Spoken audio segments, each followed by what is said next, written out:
Good afternoon, everybody. Welcome to the WTO Trade Dialogues on Food. My name is Wto Agreement, counselor in the WTO Agriculture and Commodities Division, and I will moderate this panel today. I will be putting 2 rounds of questions to our panelists, after which I will be taking questions from you, the viewers. Please send your questions to dialogues@wto.org. I'd like to begin this webinar by providing some context. It is entitled The Future of Food, Digitalization, Automation, and COVID-19.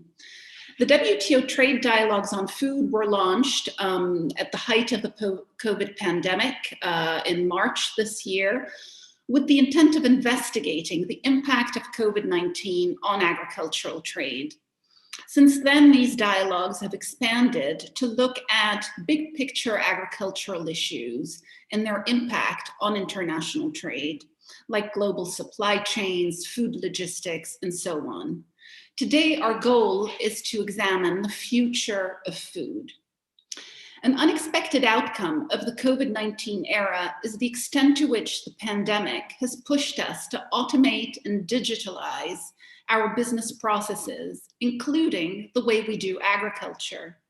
In fact, I've been struck by the number of articles that have appeared in the Financial Times since the beginning of the pandemic on the many different things that agricultural robots can do. Articles have appeared on robots sowing our fields, picking our fields, and so on. And this has been presented as a way to overcome some of the labor shortages created by the COVID-19 pandemic. However, it's clear that these changes started well before COVID-19, and it's clear that they will stay with us well past the pandemic. It seems that endless possibilities are now opening up in agriculture through technologies such as blockchain, artificial intelligence, robotics, 3D printing, vertical farming, and so on.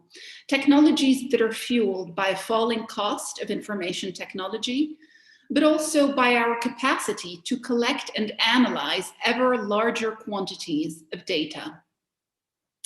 These technologies are also fueled by the fact, might I add, that we need innovative ways in which to think of our food systems, ways in which to grow more food with less water, less land, and less energy.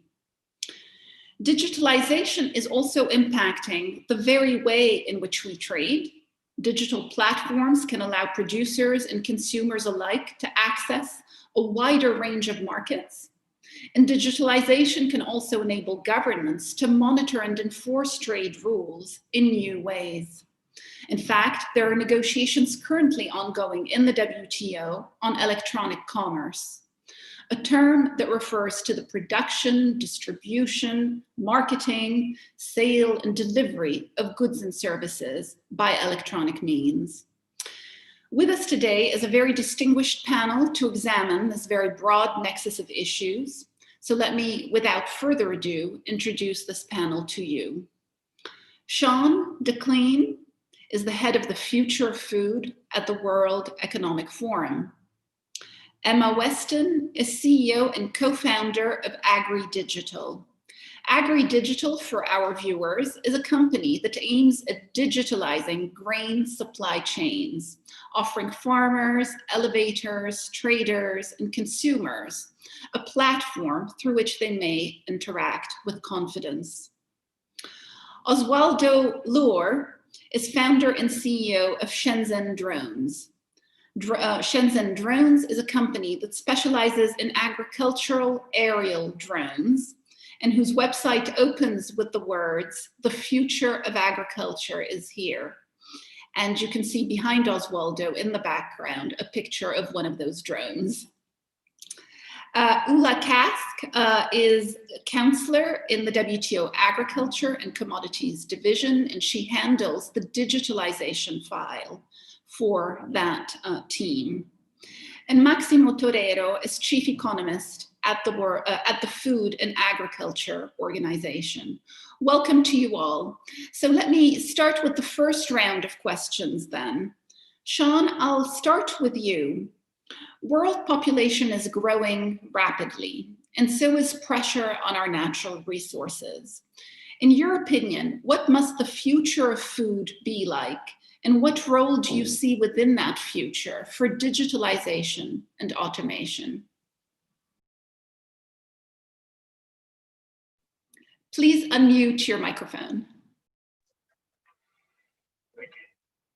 Well, as we entered 2020, it was with an increasing recognition that historic productivity gains in the agriculture sector had also come at an alarming social and environmental, but also health cost.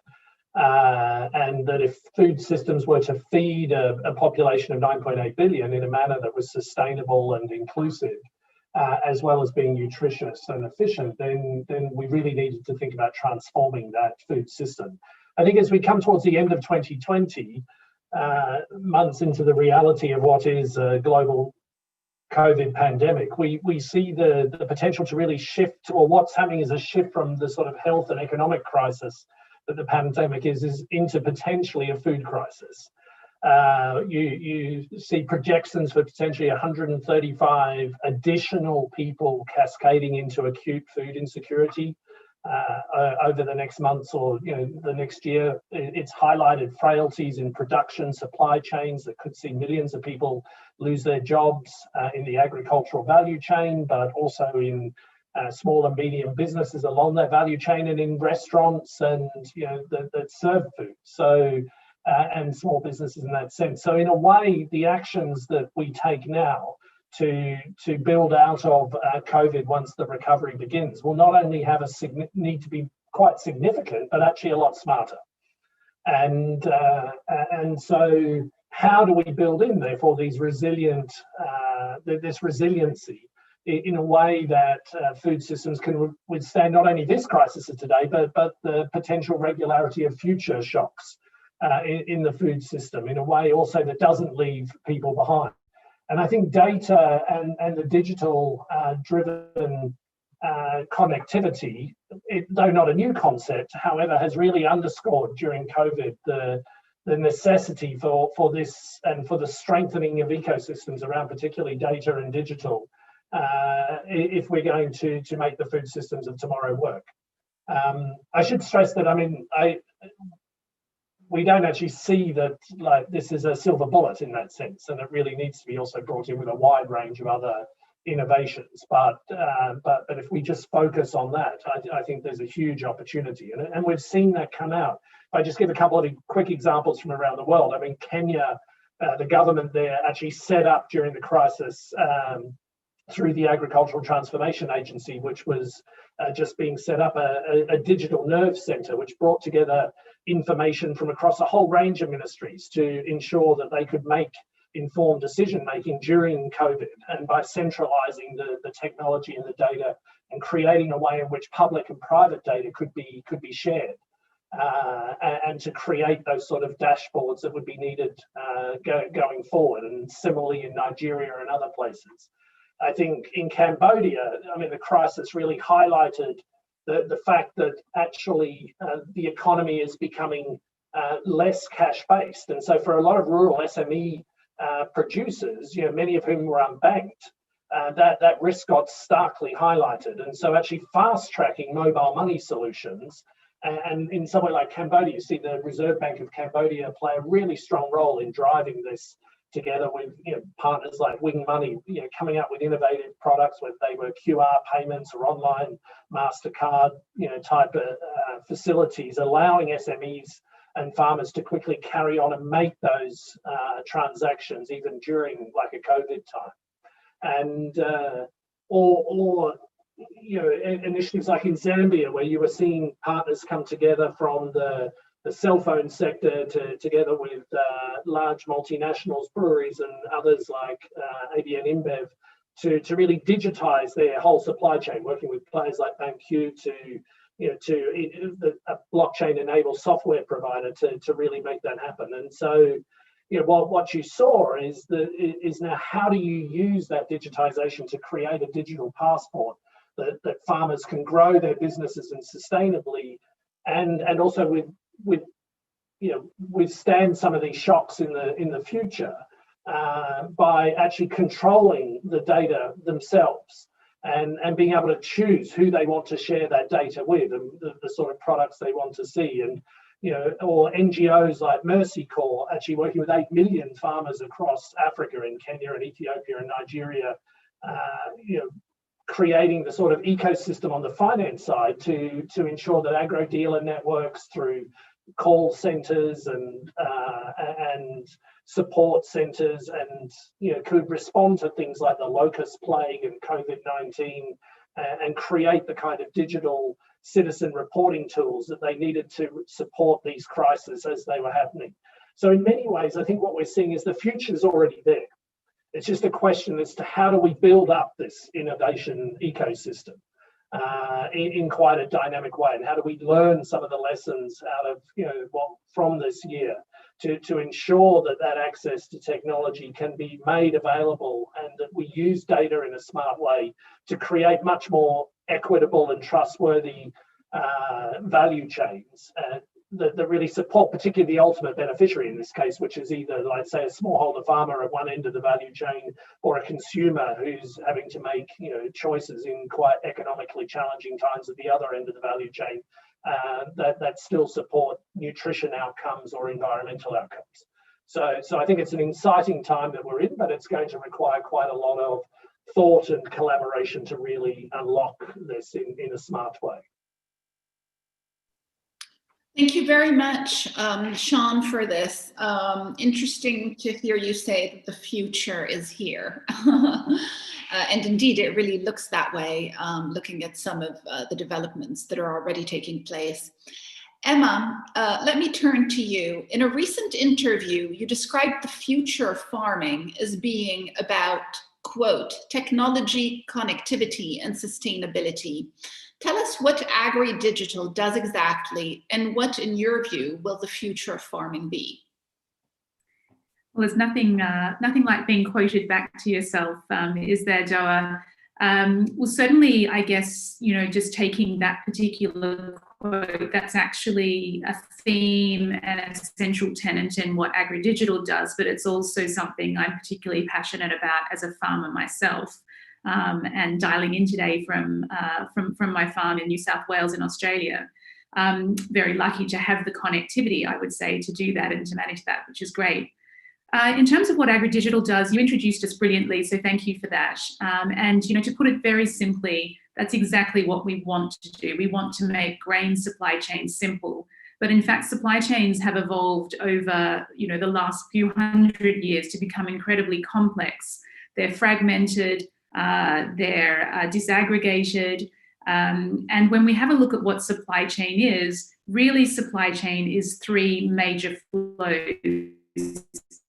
Physical flow of the commodity or the food stuff that is moving through the supply chain, its financial flows, and its data flows. And what happens at the moment across our supply chains, and grain is not alone in this, is that these 3 pipes, if you like, of or flows all happen completely separately from each other. And this adds to the complexity of what's already a complex system. So at AgriDigital, we've built out a digital platform to bring the physical flow and the physical trade management with the financial flow and the financial management and the data flows together. So our aim is to really create one solid pipe, if you like, that can then be used by all participants. And I do believe that we are the first platform in the world to actually offer that to whether you're a farmer, you're a trader, you're an elevator, a logistics provider, a processor, anyone in the supply chain can actually come to AgriDigital to manage their participation in the grain supply chain. We are exclusively grain focused and we operate in Australia and North America. And to date, we've had about just about over $3 billion worth of grain transacted through the platform. But we're still at the very early stages, which is exciting for us. So in terms of the other part of your question, what do I think the future of farming is? Look, it's interesting to hear Sean say that the future is here, and in some ways, I absolutely agree with that. And it's not just to be contentious for entertainment's sake for those dialing in, but we also have significant challenges in what we have inherited. So in some ways, yes, with digital and with tech, the future is here or it's coming very, very quickly. But in other ways, we're also incredibly challenged by the physical infrastructure, which we are belabored with, that needs to actually match up with the fast pace of change within the technological environment. So it's at an interesting, juncture at the moment, I think, in terms of how we navigate the next, 3 to 5 years and beyond. Because whilst at the one hand, we can solve the quite complex supply chain issues with real-time payments, and Sean gave some brilliant examples that are happening around the world, we still actually have basic commingling issues within the grain supply chain that mean that identity preservation or certain challenges are going to still be felt throughout commodity supply chains globally. So I think that the future of farming, though, at its core is exactly what Sean was alluding to. It's actually around the way that we use, that we analyze, and that we leverage data. And it's the power of the data that is going to determine, how successful supply chains are, how successful individual participants are, and how successful farmers are in the future. Thank you very much, Emma. So the future is here, but not quite. We're still challenged in terms of physical infrastructure and the kind of infrastructure that's needed to allow that future to progress. So that's very interesting. Oswaldo, I will turn to you now. In a recent interview on the future of food, you said that never before have we seen the agricultural tools that are now emerging and which are helping to reduce the cost, improve the yield, and increase the environmental sustainability of food. Can you tell us what Shenzhen Drones does exactly and how your work fits within your vision for the future of food? Thank you, Doa. We manufacture drones for spraying the crops. Like we apply fertilizers, herbicides, insecticides, fungicides. And this saves a lot of cost for the farmer, especially now because of COVID. There's less people to work in the fields. And like in developing countries, they still use like a backpack sprayer. One person carries like 20 liters in their back. And it takes like maybe 20 people to do 1 hectare in one day, in 1 hour. But with our drones, we can do like 30 to 50 hectares in 1 hour, in one day. And this is going to save a lot of money and time to the farmer, because it's very difficult for the farmers to find people to work in the fields. So technology lately, I think maybe the last 10 years, has developed for agriculture really fast. We have satellite images or drone images to scan the fields, and you can take the nutrition content, or you have the picking robots harvesting in the fields for strawberries or other products. And our drones also are doing the labor that this one operator can do, like instead of 20, 30 people. So technology is growing really fast and is moving. It's like Sean said, it's like future is here right now. Also, the youth, young people, they are less willing to work in agriculture, but with these technologies, it's going to be like really exciting for them to become entrepreneurs and apply these products in what is usually like family business. And I think this will help to youth people to join the agriculture and produce more food and become better, make a better business. Thank you very much, Oswaldo. So basically saving time and money for the farmer. So certainly new ways of doing agriculture. Thank you for that. Maximo, let me turn to you. As chief economist of the FAO, can you tell us what the FAO sees as the future of food and the role of digitalization and automation within that? No, thank you so much, and a pleasure to be here. Digital technologies will have a huge role in the future of food, but it's important to understand that we have to be careful because the digital divide is still there and the gap is still there. And also we need to understand that digital technologies can be disruptive, and disruption sometimes is good, but sometimes can create problems and can create not necessarily inclusion. So the way we see digital technologies today is basically trying to understand three accelerators, which is data, big data, innovation, technology, which can move extremely fast.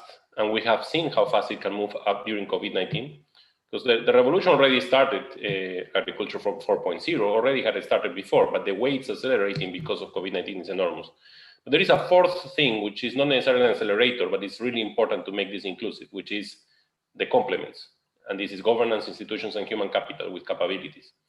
And that accelerator or this accelerator could decelerate the velocity, but could help to make it faster later and more sustainable, more inclusive. So for us, that's extremely important because it's the only way we see that we can really get the benefits of all these technologies. The technologies have to take into account capacity, content, and the context, but also have to be simple, sustainable, and it has to have a system approach.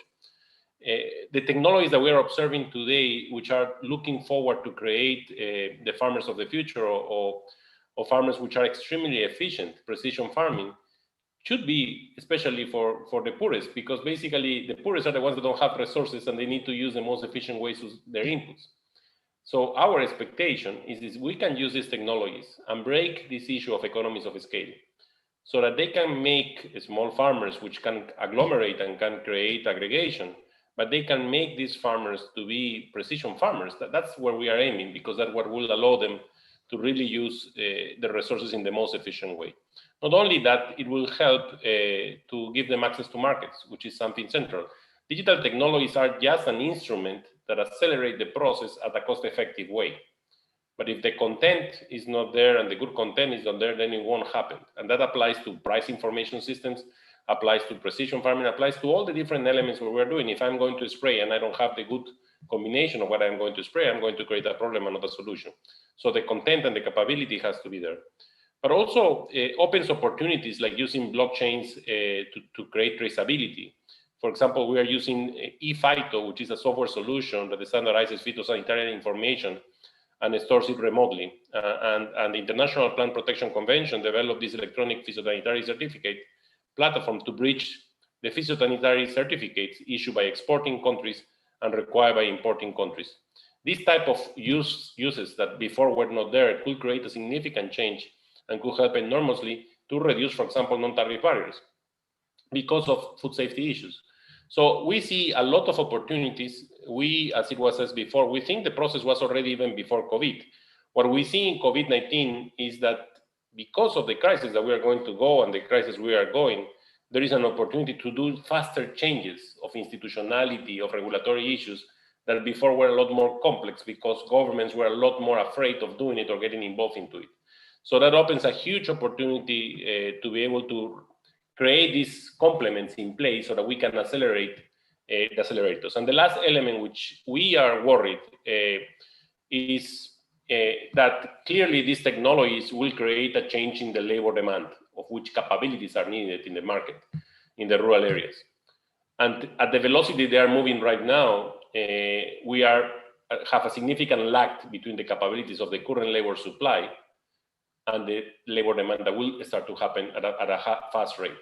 So it's very important that we accelerate building capabilities in rural areas so that we don't have this disconnect between the labor demand, the new labor demand, and the labor supplies. And the huge presence of youth in rural areas, especially in the poorest countries, I think is a huge opportunity where we can take advantage. Thank you. Thank you very much, Maximo. So big data, innovation, and governance. I think those are certainly some of the key issues that you've now put on our radar screen. Ula, let me come to you. The WTO Agreement on Agriculture is the main international instrument that regulates international trade in food. WTO members are trying to strengthen these rules through ongoing agriculture negotiations. Should digitalization and automation lend any more urgency to these negotiations? Yes, Doa, thank you. So my role is a bit to explain, maybe I start by explaining the relationship between the agreement on agriculture and technology. It's a very interesting relationship. Technology has always been there, has been supporting agricultural production.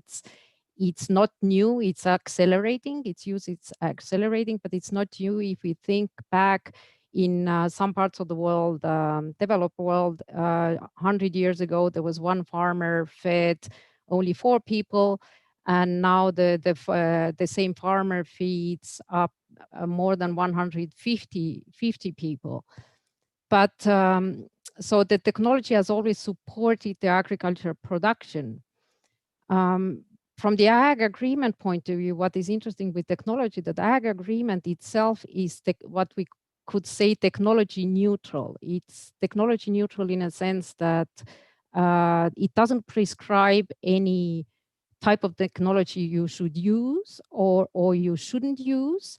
And it's also technology neutral, that despite all this technological advancement, this has absolutely no impact on the rights or obligations of the WTO members under the Agreement on Agriculture. In a way, it was a very wise decision to keep this agreement technology neutral, because, as you know, it celebrates this year its 25th anniversary, and as you can imagine, we couldn't even imagine at the time the technology that is used nowadays. It goes from all what we have been discussing here before, but for me the big surprise was, because I thought that at least we would never achieve 3D printing in with agricultural products, but I just read somewhere that the company, I'm not going to mention name, has apparently managed to print meat tissue from stem cells. So the future is already there, as some mentioned before me. So let me just say a few words about what the Ag Agreement does. So it basically, and how it links to technology then. So basically, the Ag Agreement results from the Uruguayan negotiations entered into force in 1995 and has for main objective the a fair and market-oriented agricultural trading system. In the preamble, nevertheless, already at the time, members included 2 non-trade concerns that have to be taken into account when we talk about agricultural trade rules, and these are food security and environmental protection, so very topical issues. So the Ag Agreement very briefly divides all the measures that apply to agricultural products and trade in 3 pillars: market access, that pillar that regulates the rules that apply to tariffs, meaning regulates their use, border measures. There is export competition pillar, that where now export subsidies were eliminated in Nairobi, but there are other disciplines that apply to measures that could be used to subsidize exports. And then there is a domestic support pillar that is basically all kinds of support, including subsidies to agricultural production. So it's basically an agreement applies to the products and how these products are produced and traded. So why countries accepted to take commitments not to raise tariffs, not to subsidize too much, or not to subsidize their exports? It's basically because they also recognize that they can benefit from others doing the same. So it's a bit like traffic rules, right? So we all benefit from traffic rules, even though it limits a bit our own freedom to go a bit faster. So how does the technology kick in? It's all mainly through these objectives of food security and environmental protection. So while the Ag Agreement establishes rules to make sure that the food is produced in an efficient way, and that the trade can flow and bring affordable food to the dinner tables around the world. Technology helps to do more with less, so also feed the ever-growing world population, but also make sure that that it's done in a sustainable way. So basically, Ag Agreement says that your food security shouldn't come at the expense of the food security of other members. So there is a common objective to guarantee food security for everybody, and technology helps us to make sure that the food security of today doesn't come at the expense of the food security of tomorrow. So is there an urgency, coming back to your question, is there an urgency in the agriculture negotiations? Yes, indeed. COVID has highlighted that more needs to be done, especially due to especially with the transparency. Our members are obviously importers, want to make sure they can import and have some predictability there. Exporters want to make sure they can export. There is also a risk of protectionism. If some members with COVID crisis feel the need to protect their industry, it might come at the expense of future food security. It might be going back to the production methods that may use up some of the very scarce natural resources.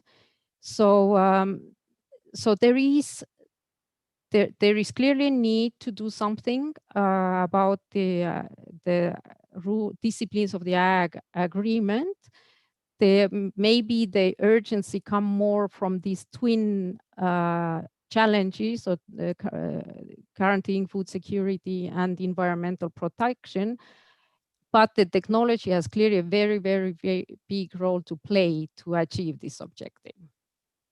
Thank you very much for that, Ula. So the agreement on agriculture is technology neutral, but to achieve the objectives embodied in that agreement of food security, etc., technology plays an important role. Let me now start my second round of questions. Sean, I'll come back to you. Many worry when we speak of digitalization and automation about the future of work, as you can imagine, i.e. the replacement of farmers by robots. Many also worry about unequal access to this future because of the digital divide that we just heard Maximo refer to. What would you say to these concerns?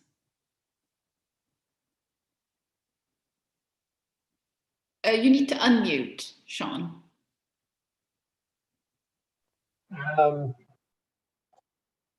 No, I mean, I think this is a critical area, because if we often see that we get very excited with technology, with the latest shiny toy. You know, what is it that's going to be that thing that's going to transform everything in agriculture? And people will get very excited about that. It could be robots in the field that, you know, may change the whole productivity basis or whatever.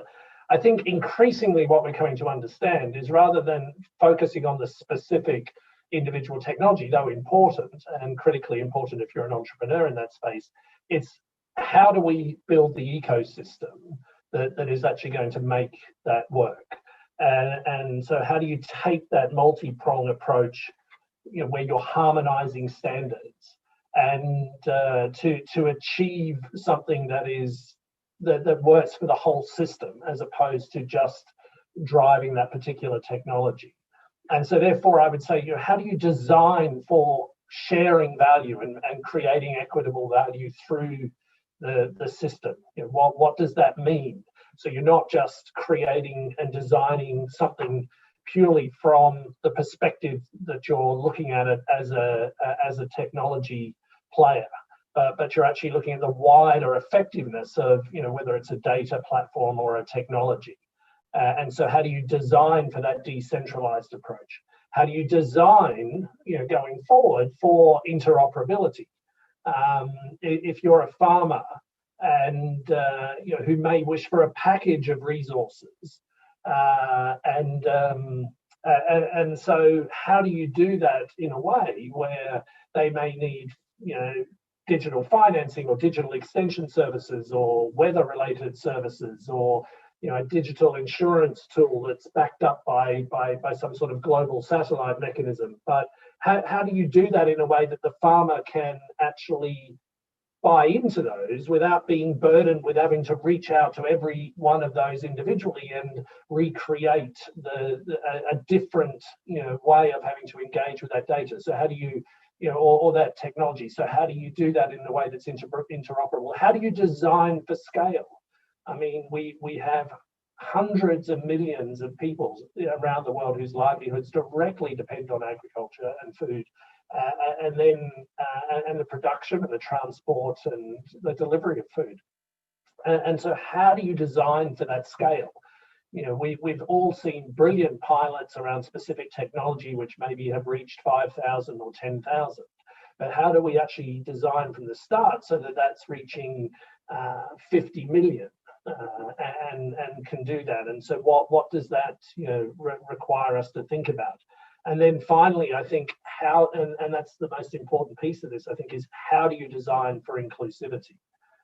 How do you ensure that you're developing, that you can achieve much greater success in building up the ecosystems that provide that connectivity, that ensure that there are useful services in rural areas at the right speed, on adequate devices.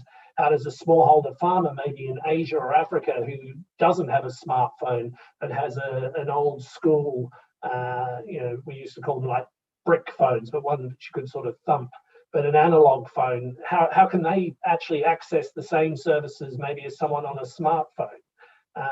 So how do we lower these barriers to access by accounting for data in different forms and making sure that different users are actually being rewarded for either inputting or receiving data in a way that actually shares some of that value across the system? So I think that's my point here, is as we go forward, how do we design for success in a way that, how do we create data and innovation for a common purpose? Thank you very much, Sean. Maximo, a number of agriculture ministers have recently proposed the establishment of an international digital council for food and agriculture. Has that proposal taken off, and what would this council do exactly? Oh, thank you. Thank you for the question. Yes, there was a request 2 years ago from the Ministries of Agriculture at the GFFA meeting in Berlin for FAO to design, together with all the partners, a proposal of what it was called at that time, the International Digital Council for Food and Agriculture. That document went through, it was approved by the ministers in Berlin, and then it went back to FAO because it's going to be hosted in FAO and it has to go through its governance mechanism. So the name has changed now because there is only one council, and that's the Council of FAO. So now it is called International Platform for Digital Food and Agriculture. The International Platform for Digital Food and Agriculture is moving ahead. It has been approved by the Council, and it is now going through the details of the terms of reference so that we can call and organize it as it was designed by all the stakeholders that were involved in the process of the discussion. Now, the roles of the international of this platform has two major roles. One is knowledge transfer and coordination. So basically, we want to drive the change of ideas and experiences, bridge the gap between the organizations and fora where digital economy is discussed, and help everyone to harness the opportunities presented by the digitalization.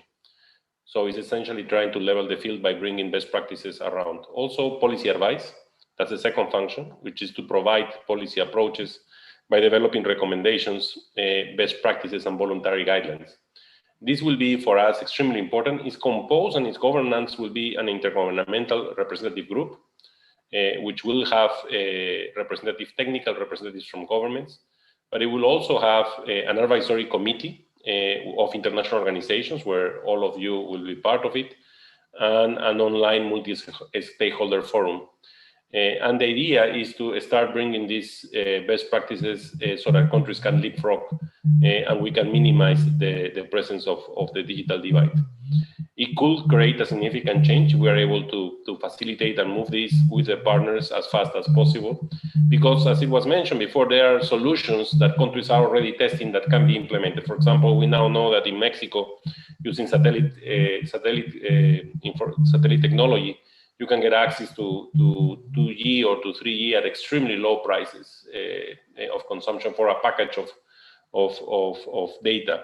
So all those things could help enormously developing countries where there is the digital divide to leapfrog. But not only on the technology side, but also especially on the content and on the mechanisms and the design of the institutions that you need to put in place to leapfrog. Like, for example, because of COVID-19, we have the problem of e-commerce, not the problem, but the solution of e-commerce, which is not an easy solution because it requires not only the connectivity, the platform, it requires mobile money, which many developing countries already have, but it also requires the capacity to move things, the capacity to transport things, a service of delivery, which is where most of the developing countries fail, in difference to, for example, China or other countries where this is happening. So how we can learn, how we can leapfrog so that this type of mechanisms, of solutions can be moved very fast and avoid countries that have scarce resources to make mistakes that others has made and learn from those, and of course adapt it to the reality. So we hope all of you will be part of this, and it's something that we are launching and implementing. We are starting with 1,000 digital villages. If we are able to move forward this initiative, which will allow us to accelerate the process, at least in those 1,000 digital villages. Thank you. That sounds like a great initiative and very timely, in particular, in light of some of what we're hearing on this webinar of how far the technology has gone in some areas, at least taking stock of where the digital innovation is and disseminating that knowledge would be extremely helpful. Emma, let me come to you. If you were to look ahead, where should agri-digital go if it were to grow, given the future of food? What are the next steps, if you will, for your company? It's such an interesting question, Doa. Thank you. And I think that when many would think about what we do, having chosen the vertical, a very large vertical within, perhaps people would think the next natural adjacency is another geography or another commodity group. But actually, when we think about and consider what everyone has been talking about today in terms of where the future of food is going, for us, it's actually not taking a step forward. It's taking a step back and saying, what are we really doing here? We're not just building a digital supply chain for the grains industry. We're actually doing something that Oswaldo and the team at Shenzhen Drones are doing as well, and many other ag techs. What we're doing is de-risking participation in agriculture and in food systems. And so the next adjacency for us is actually to move from de-risking that participation through democratizing access to best-in-class technologies at very low cost that cover an end-to-end set of solutions, through to saying, well, actually, the next big blocker for participation is actually with respect to access to finance. And so it's really moving into unlocking the access to finance that's particularly around working capital for small to medium enterprise, who are basically either unbanked globally or underfinanced. Very few SMEs or very small percentage of SMEs globally are fully financed all the way through their operations. Most of them do need to use their balance sheet in some way or in fact restrict their growth or participation due to the lack of finance to participate, where we understand the way finance impacts trade flows. So for us, it's actually thinking around the way that we use the data that we're building out and how can we leverage that to de-risk the access to finance, but also to increase that access to investors so that we can bring in new liquidity into the supply chain and actually start to think about agricultural supply chains as an asset class in their own right. What an interesting answer. Thank you very much for that. So basically taking a step back to see what the overall goal is. And indeed, as with any new development, it's important to take a step back, to evaluate where we started from and where we need to head. Oswaldo, let me ask you the same question that I just asked Emma. If you had to look ahead, where should Shenzhen drones go if it were to go further, given your vision for the future of food? And what are the next steps for your company? Yeah, like it's really exciting because with the new technology, like such as artificial intelligence, we can improve what our drones can do. Like one drone can go in the field, has a camera, and can detect or identify what weeds they have or what insects, and can come back, and the artificial intelligence can suggest you what products to use, what dosification. So this is going to give the farmer a professional agronomist, just to give solutions like better than the human do. You know that right now doctors are using artificial intelligence to detect cancer. I think the same way can work for agriculture. This technology is going to help us with better yields and better quality of food. Also, these drones or this kind of technology is kind of expensive for the small farmer, but we have noticed that there's people that does buy this drone and offer the service to the farmer. So the farmer doesn't need to buy a drone and can just hire the service per hour, per day, and it will be the same as hiring one person or two person. So it's going to be big improvement. I think the future is going to be a lot better for food production. Thank you very much for that. Very exciting answer indeed. Ula, let me come to you.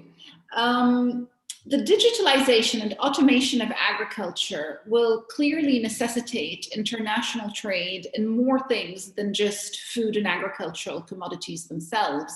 There will be a need for trade in industrial products and ideas and other things that go beyond food. What are some of the other components of the WTO rulebook that are relevant to this digitalization and automation of agricultural systems? Yes, thank you, Toha, for that.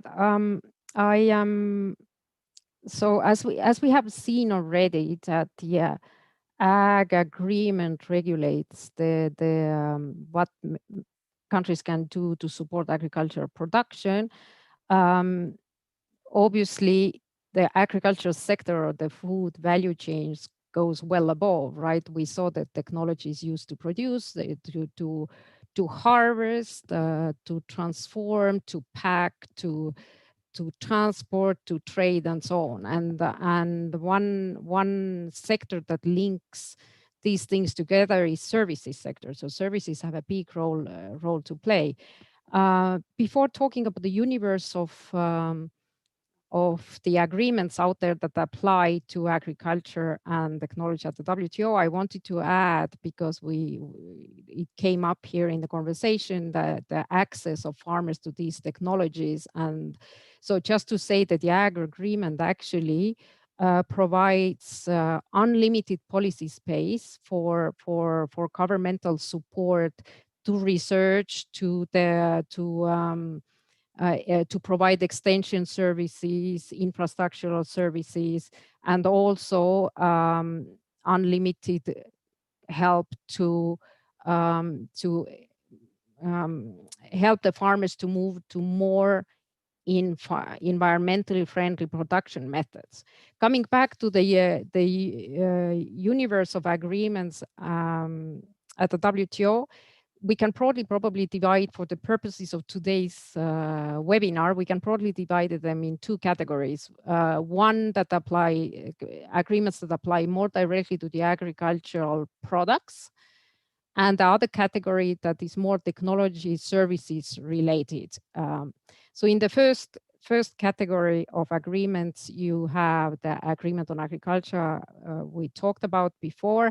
There is also a second important agreement is agreement on sanitary phytosanitary measures that allows governments to take measures necessary to guarantee safe food for their populations, but at the same time make sure that trade flows, that these measures are not more trade restrictive than necessary, and that they are not used for protectionist purposes.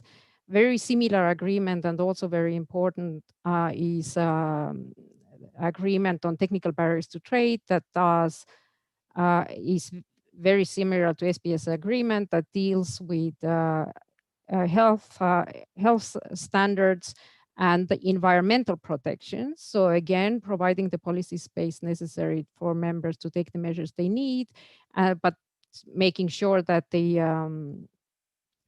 don't restrict trade, are not used for wrong purposes.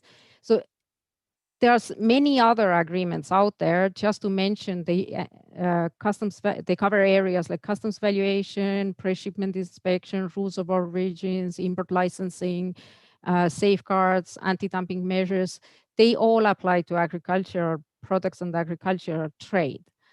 Now, the second category that is probably more linked to technology, it's obviously the key agreement there is the General Agreement on Trade in Services that regulates the trade in services, and notably telecommunication and computer and other related services. Very important agreement for the conversation today.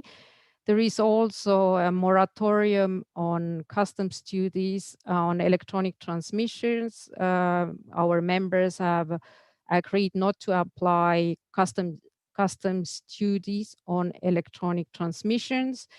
There are information technology agreement that is not applied by all members. There are 82 members that have signed the agreement, that are part of the agreement. But these 82 members basically represent 97% of the world trade in IT products. So this agreement covers also a large number of high-tech products, including computers, telecommunication equipment, software, scientific instruments, and so on. And this agreement requires the elimination of customs duties on these tech products on an MFN basis, meaning that even countries that are not part of the agreement actually benefit from this agreement. There is also an important, when it comes to innovation, there is an agreement on trade-related aspects of intellectual property rights that also aims at dissemination of technology, among other things.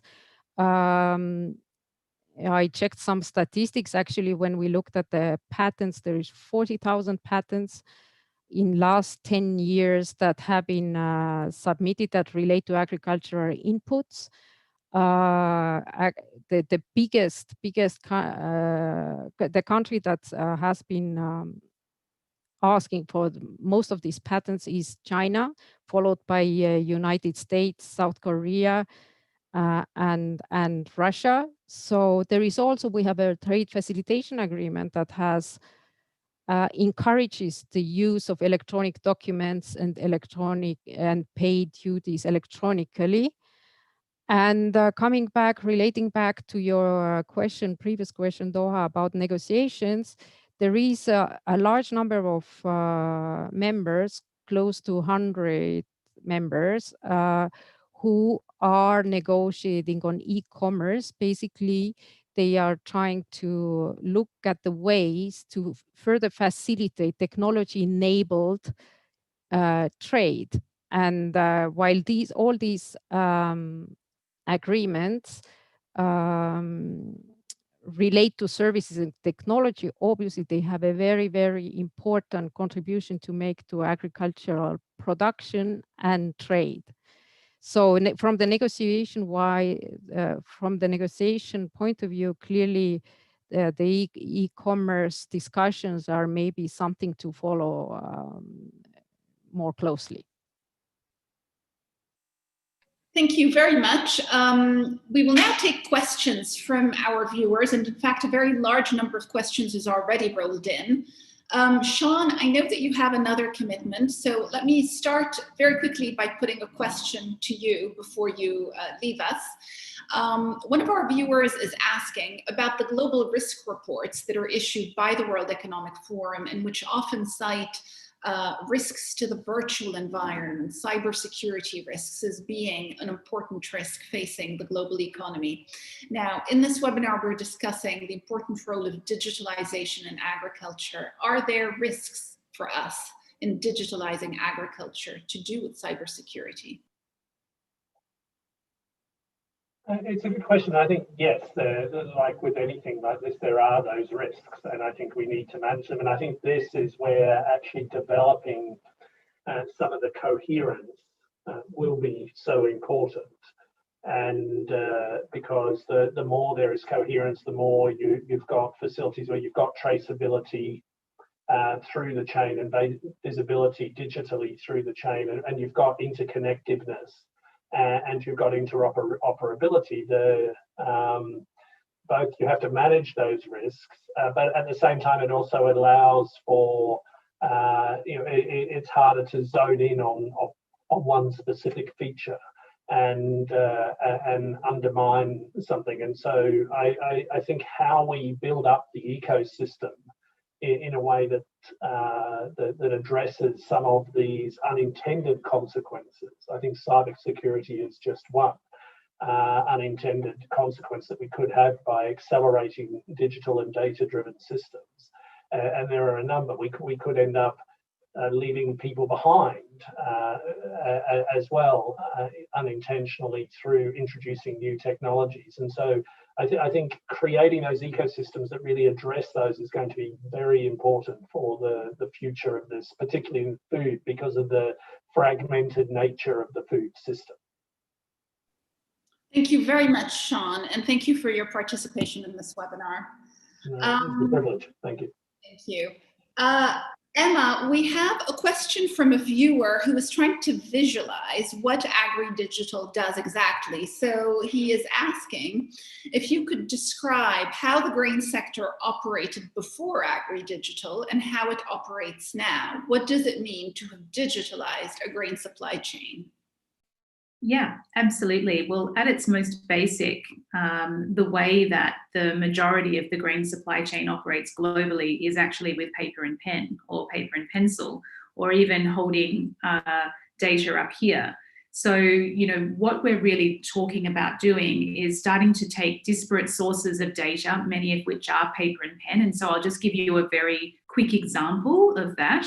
I'm not just talking about a farmer carrying around a daybook and writing notes in his daybook and putting it into his top pocket or her top pocket. I'm talking about when grain is delivered into a silo or into a buyer, when it passes over a weighbridge or a scale. Quite often paper tickets or paper records are generated at that point. So there are key components in the supply chain as a commodity moves through the supply chain where perhaps quality, quantity, or price is evaluated or assessed at some point, and a record is created. Now, if that record is being created at a paper level, that obviously creates a large amount of data entry and reconciliation that needs to happen at some point down the track.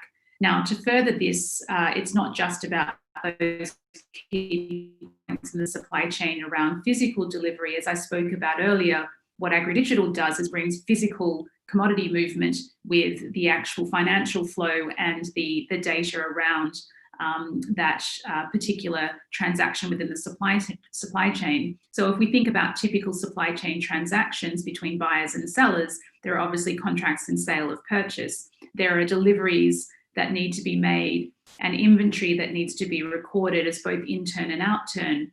There are logistics requirements and orders for grain that is to be called upon in order to be delivered to another buyer at some point.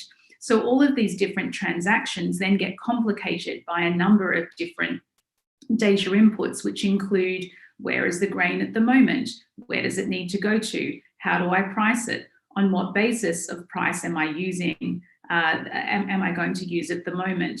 Now, this creates quite a complex web of logic that basically underpins the way trade flows globally. And what we've done at AgriDigital is take all of those events that used to generate paper or similar types of records, all of that logic that specifies at what time do I need to sell my grain or at what price, or what obligations do I have as a farmer or as a trader or as a feedlot manager. And we've put that into one digital platform. So when I actually talk about a platform that manages end-to-end grain supply chain, that's exactly what I'm talking about. So what we've done at AgriDigital at the moment is we have an ambition to take this all the way through to the consumer. However, that's a long-term ambition. Where we're up to at the moment is being able to digitize all the way from the paddock. So once the grain is harvested and has moved from the header, it's actually been cut in the field. At that point, AgriDigital takes over and records that physical commodity movement all the way through to payment. Now, if that payment was going to a buyer who used AgriDigital, then they would also be using AgriDigital to manage the sale on to the second buyer and so on and so forth until that grain is actually being consumed and has exited the system. From a finance perspective, we have our own supply chain finance fund. So we have that capital backed by one of the banks in Australia and also some high net worth individuals, and we're looking to expand that. So we actually provide access to capital for growers and for buyers who then use their commodity as collateral. So instead of having credit history checks and being limited to access to finance through credit history processes, they're now able to unlock one of their largest assets, which is the commodity itself, and to use that as collateral in order to facilitate their position within the supply chain. I know that was quite a long answer, but supply chain is, as you can see, a passion of mine, but it's also a very complex beast. And that's why building out these digital platforms are, I think it's taken a long time to get to this point because of how complex it is. It's an outstanding answer, Emma, and very thought-provoking. And on previous episodes of this show, we have interviewed other grain companies and other actors in the grain sector. And indeed, it was quite surprising to hear from them how it's still paper and pencil in the grain sector. And in fact, when we looked at the impact of COVID-19 on grains, this issue came up frequently in our program, that some of the disruption came from the fact that the processes were so basic.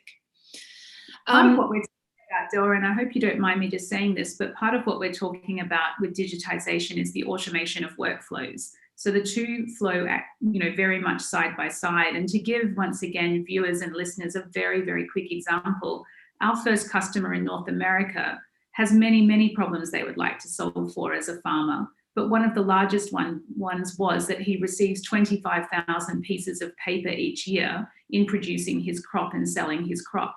And he wanted to get rid of 25,000 pieces of paper. So that's what we're talking about when we're talking about digitization. Fantastic, a very vivid example. Oswaldo, we have a whole different set of questions for you. As you know, a lot of the viewers of this show are trade policy experts. So some are asking where your drones are actually produced and whether they involve components sourced from many different countries. In other words, are these drones themselves an example of globalization and of world trade making the drone possible? That's the first question.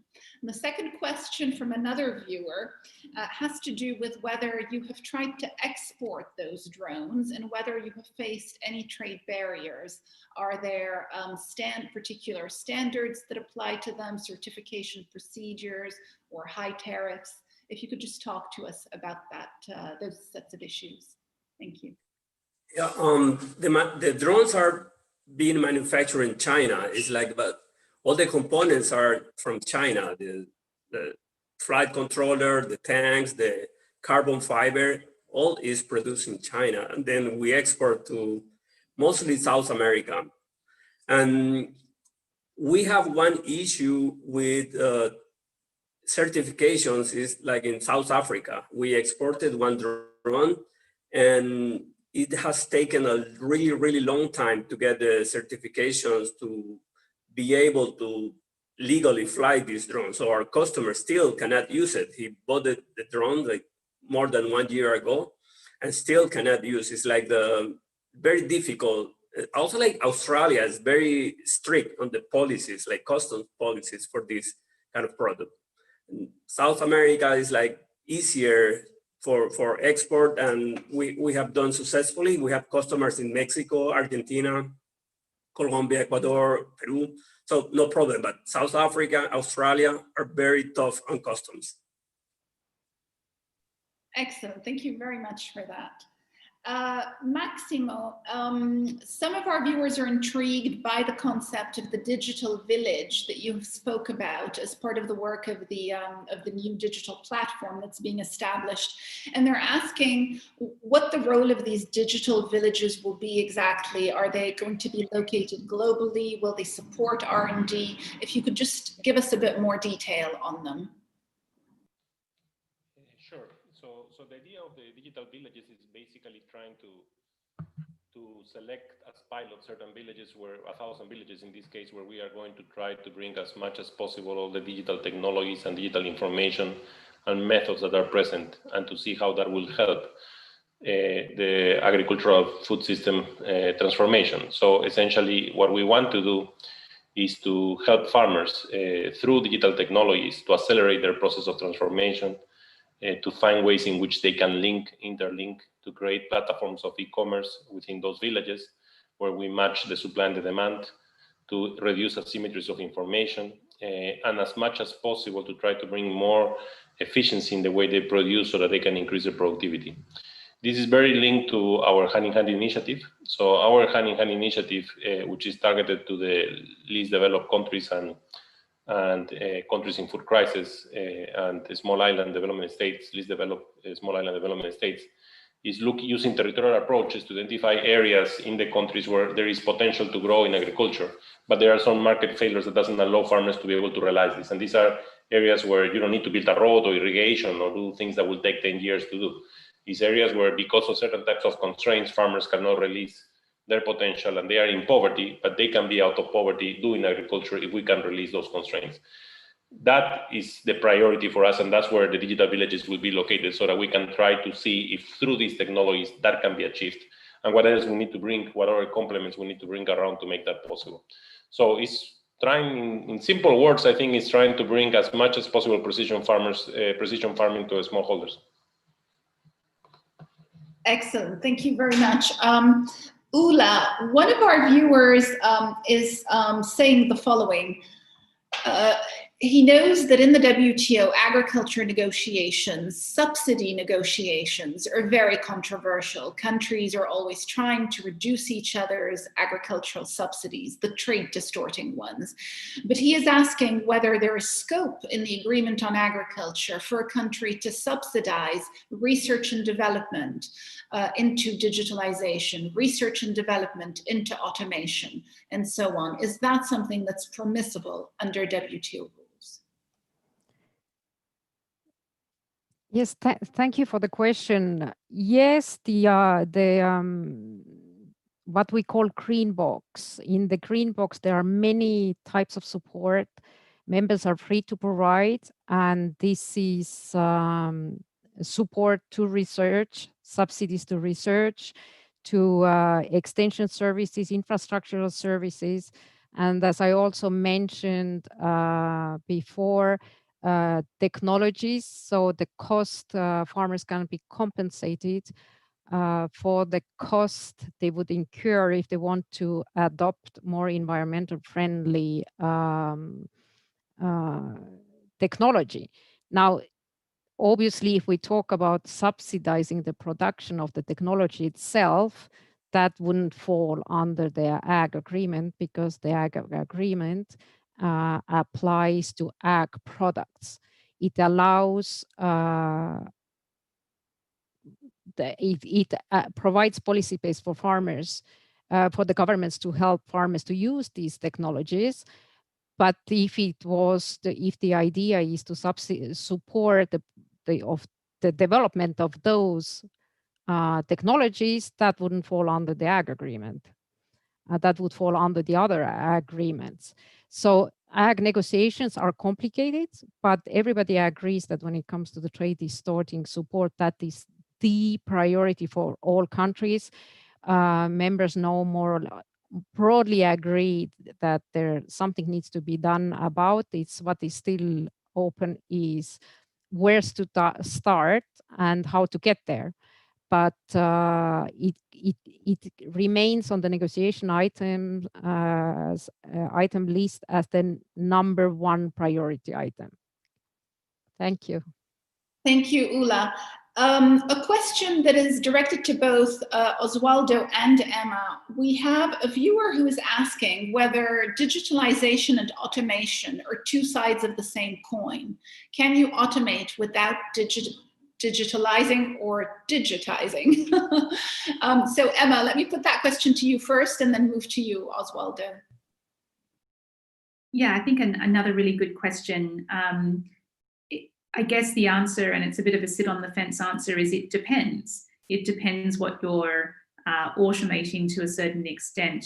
But if we take the traditional sense of what I think most people would understand automation to be, and that would be taking a number of sequential steps and starting to look at collapsing those steps in some way. Or having those steps operate independently of an actor having to initiate a particular action, such as pressing a button or entering a number in a spreadsheet, then broadly speaking, automation requires some level of digitization. But I think when we're talking about digitization, we're not talking about a series of interlinked spreadsheets, for example, which could also result in automation and does in fact result in automation through, the building out of macros and whatnot within spreadsheets. So I think it is more profound than just to say they're two sides of the same coin. And I think, what we always need to be doing when thinking about any type of technology or any type of comparison like this is to just go back to what is the problem that we're looking to solve for here, and do we understand it from the customer's or the user's eyes? I mean, that's frankly what I think Oswaldo would probably agree, we spend our lives doing, we just do it in different ways. And whether we're doing it with a digitization hat on, or we're doing it with an automation hat on, or we're applying a particular technology such as blockchain, at the end of the day, the higher order of thinking is around problem solving. Thank you. Moving to you, Oswaldo, same question. Are they two sides of the same coin? And with respect to your drones, have your drones simply automated agriculture, or have they digitized as well as automated? For us, our drones is concerned, I think is our drones fly like an autonomous mode. Like it has a software, it has a obstacle avoidance, has a altitude sensor that can follow the terrain, can avoid a tree in the field. I can really fly on an autonomous mode. You just press the button for start and it does all the work itself. Then for digitalization, I think it's like all the data that you get of after spraying, like how many hectares, how much water you use, how much product you use, the speed and everything. I think is concerning to our drones. I think it's two different things. Thank you, Oswaldo. Maximo, some of our viewers want to know what the FAO considers to be some of the most promising new technologies in agriculture, in particular for the developing world. Is there any transformative technology that is out there and that needs to be disseminated? Does the FAO, the viewer is asking, have a list of those? Look, in this type of technologies, I will never say that there is the success one. We are talking on digital, no? On the contrary, I think that there is the universe is the options of technologies. For us, what is more important is identifying the problems and the where the market is not working, where things are failing, and how we can use these technologies. There has been huge innovations, like, for example, the Blue River technology that can specifically target where the wheat is, even in products which are organic products, but those technologies operate at large scale. But they are trying to convert them and to make them for scale neutral, which is what we are looking for. So I think having these little robots today that can do a lot of work in the field, like doing soil testing at the same time and checking what you need to put in the soil and so on, all those are great. But not only is the innovation in the technology per se, but it's also the innovation in the processes, in how to manage things and how to operate things. I think that's also extremely important. Like this concept of sharing. The Uber, started with the Uber, which allow us to, or allow smaller farmers to be able to have one investment and share between them to optimize the way they allocate those technologies. So I will always say that the space is enormous to grow, and my problem and my concern is more how we can keep pace in terms of the human capital and so on and so forth, so that they can really be used. Because you could have the most advanced and efficient technology in the world, but if people don't know how to use it, and if you don't have the proper content, then it will be useless. So I think that will be, for me, the biggest innovation. Okay, well, with that, I'd like to thank you all very much for your participation. We've had an extraordinary number of viewers to this program, and incredible number of questions. So thank you very much. And this has been invaluable, and do stay tuned to the WTO Trade Dialogues on Food. Thank you to our viewers as well.